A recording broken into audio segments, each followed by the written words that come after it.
Red బులెటిన్లో breaking news చూస్తున్నాం. చిత్తూరు జిల్లా పుంగనూరులో ఉద్రిక్తత కొనసాగుతుంది. పుంగనూరు మాజీ ఎంపీ రెడ్డప్ప నివాసానికి రాజంపేట ఎంపీ మిథున్ రెడ్డి వచ్చారు. దీంతో రెడ్డప్ప నివాసాన్ని టీడీపీ కార్యకర్తలు చుట్టుముట్టారు. ఈ క్రమంలో ఎంపీ మిథున్ రెడ్డి వాహనాలు, వైసీపీకి చెందిన నేతల వాహనాలను టీడీపీ నేతలు ధ్వంసం చేశారు.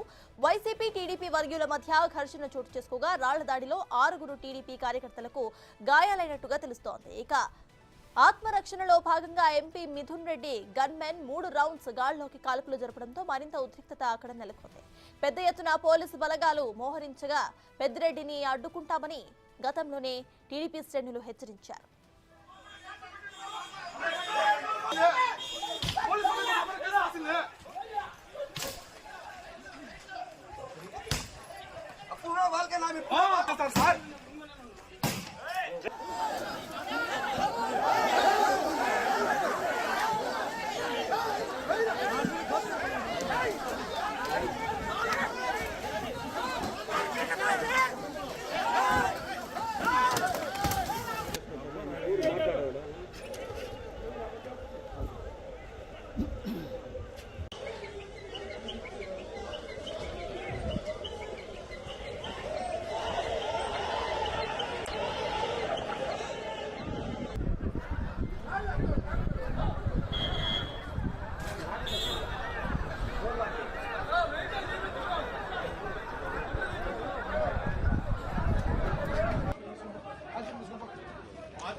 చిత్తూరు జిల్లా పుంగనూరులో ఉద్రిక్తత కొనసాగుతుంది. పుంగనూరు మాజీ ఎంపీ రెడ్డప్ప నివాసానికి రాజంపేట ఎంపీ మిథున్ రెడ్డి వచ్చారు. దీంతో రెడ్డప్ప నివాసాన్ని టీడీపీ కార్యకర్తలు చుట్టుముట్టారు. ఈ క్రమంలోనే ఎంపీ మిథున్ రెడ్డి వాహనాలు, వైసీపీకి చెందిన నేతల వాహనాలను టీడీపీ నేతలు ధ్వంసం చేశారు. వైసీపీ టీడీపీ వర్గీయుల మధ్య ఘర్షణ చోటు చేసుకోగా రాళ్ల దాడిలో 6 టీడీపీ కార్యకర్తలకు గాయాలైనట్టు తెలుస్తోంది. ఇక ఆత్మరక్షణలో భాగంగా MP Mithun Reddy gunmen 3 rounds గాల్లోకి కాల్పులు జరపడంతో మరింత ఉద్రిక్తత వాతావరణం అక్కడ నెలకొంది. పెద్ద ఎత్తున పోలీసు బలగాలు మోహరించగా పెద్దిరెడ్డిని అడ్డుకుంటామని గతంలోనే టీడీపీ శ్రేణులు హెచ్చరించారు.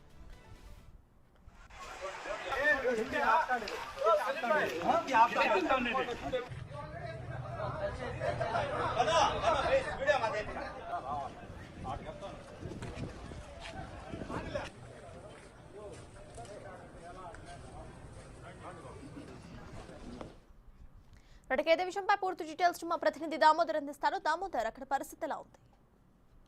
పరిస్థితి ఉద్రిక్తత ఇంకా కొనసాగుతుంది. పొంగనూరులోని కొత్త ఇళ్లలోని ఎంపీ రెడ్డప్ప నివాసాన్ని తెలుగుదేశం పార్టీ కార్యకర్తలు ముట్టడించారు. మరోవైపు ఇప్పటికే అక్కడ మిథున్ రెడ్డి అక్కడికి చేరుకున్నాడు. దీంతో పోలీసులు కూడా పెద్ద సంఖ్యలో అక్కడికి బందోబస్తు కోసం వచ్చిన పరిస్థితి. మొత్తం మీద చూస్తే మిథున్ రెడ్డి అక్కడికి రావడంతో సమీపంలోనే రైతులను కొంతమంది తాము అక్కడికి తీసుకుని వచ్చాము, రైతులకు ఏదైతే ఫ్యాక్టరీకి సంబంధించి భూమిని సేకరించారో నష్టపరిహారం ఇవ్వలేదు, ఆ విషయాన్ని అడగడానికి వచ్చిన సందర్భంగా తమ మీద రాళ్లతోనూ కుర్చీలతోనూ దాడి జరపడంతో తాము కూడా తిరిగి ప్రతిదాడి చేశామంటూ కూడా తెలుగుదేశం పార్టీ కార్యకర్తలు అంటున్నారు. అయితే వైసీపీ కార్యకర్తలంతా ఎంపీ రెడ్డప్ప నివాసంలో ఉన్నారు. వారు లోపల నుంచి రాళ్లు విసరడంతో తెలుగుదేశం పార్టీ కార్యకర్తలు 6 గాయపడ్డారు. ఈ సందర్భంగా తెలుగుదేశం పార్టీ కార్యకర్తలు ఒక్కసారిగా లోపలికి పోవడానికి ప్రయత్నించగా ఎంపీ మిథున్ రెడ్డికి సంబంధించిన గన్మెన్లు గాల్లోకి కాల్పులు జరిపిన పరిస్థితి. దీంతో ఉద్రిక్త పరిస్థితి నెలకొంది. మరోవైపు తెలుగుదేశం పార్టీ కార్యకర్తలు ఆగ్రహవేశాలు వ్యక్తం చేస్తూ అక్కడ నిలిపి ఉంచిన వాహనాలపైన రాళ్ల దాడి చేశారు. ఈ రాళ్ల దాడిలో వాహనాల అద్దాలు ధ్వంసమైన పరిస్థితి. మరోవైపు ఏఎస్పీతో పాటు 2 డిఎస్పీలు, సుమారు 100 మంది పైగా పోలీసులు అక్కడికి మోహరించి ఉన్నారు. ప్రస్తుతం పరిస్థితి ఉద్రిక్త కొనసాగుతుంది. తెలుగుదేశం కార్యకర్తలు ఏదైతే రోడ్డు బయట మోహరించారు, మరోవైపు లోపల వైసీపీ కార్యకర్తలు, నాయకులు ఎంపీ మిథున్ రెడ్డితో పాటు ఉన్న పరిస్థితి. మొత్తం మీద ఉద్రిక్త పరిస్థితి ఉదయం 11 గంటల నుంచి ప్రస్తుతం వరకు కొనసాగుతుంది. ఈ విషయంలో పోలీసు ఉన్నతాధికారులు మిథున్ రెడ్డితోనూ అటు తెలుగుదేశం పార్టీ కార్యకర్తలతోనూ చర్చలు జరుపుతున్న పరిస్థితి. ఇక్కడ నుంచి వెళ్లిపోవాలని తెలుగుదేశం పార్టీ కార్యకర్తలు కోరుతుండగా ఎట్టి పరిస్థితుల్లోనూ వెళ్ళము, తమ మీద అనవసరంగా దాడి చేశారు, ఏదైతే రైతులకు న్యాయం కోసం అడగడానికి వస్తే తమ మీద ఏ విధంగా దాడి చేస్తారంటూ వీళ్ళు ఆగ్రహం వ్యక్తం చేస్తున్న పరిస్థితి. మొత్తం మీద ఇరు వర్గాల మధ్య ఏదైతే ఇరు వర్గాలు గొడవలు, 2 వర్గాల మధ్య ఉద్రిక్త పరిస్థితి నెలకొంది. గొడవల మీద మొత్తం మీద అయితే చూస్తే అక్కడ పరిస్థితి మాత్రం ఉధృతిగా కొనసాగుతున్న నేపథ్యంలో పోలీసులు మాత్రం చూస్తూ ఉన్నారు. అంటే పై అధికారుల నుంచి వచ్చే ఏదైతే ఆ ఆజ్ఞ ఏమిస్తారో వారి సలహా మేర కోసం ఎదురుస్తున్న పరిస్థితి. మరోవైపు తెలుగుదేశం పార్టీ కార్యకర్తలు గతంలో తమను ఇబ్బంది పెట్టారు, తమ పార్టీ నాయకులు ఎక్కడికి రానివ్వకుండా అడ్డుకుంటున్న పరిస్థితిలో తాము కూడా అందుకోసం ఇప్పుడు ఈ విధంగా చేస్తున్నామంటూ మరోవైపు చెప్తున్న పరిస్థితి.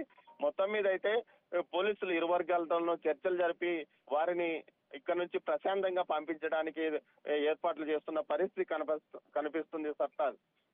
Thank you Damodar.